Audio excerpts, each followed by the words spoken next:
Di Hospital Raja Permaisuri Bainun, seorang mangsa yang terselamat sebab mengingati detik-detik beliau merayu pemandu bas untuk memperlahankan kenderaan.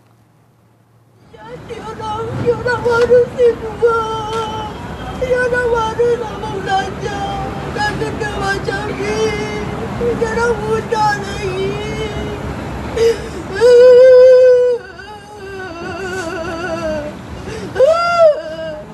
Itu luahan mangsa Lili Suzana Mat Yaakob kepada Timbalan Menteri Pembangunan Wanita, Keluarga dan Masyarakat Datuk Seri Noraini Ahmad ketika lawatan di Hospital Raja Permaisuri Bainun siang tadi. Dia cuma cakap yang pasal kawan dia kejutkan dia. Dia tengah tidur waktu tu. Kawan dia kejutkan dia.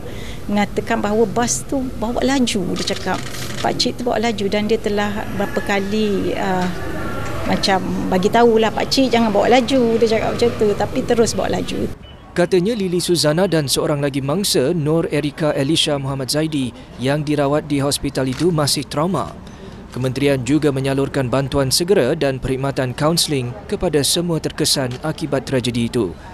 Setakat ini 15 daripada 33 mangsa yang cedera dalam nahas bas masih dirawat di 3 hospital awam, manakala 18 lagi sudah dibenarkan pulang.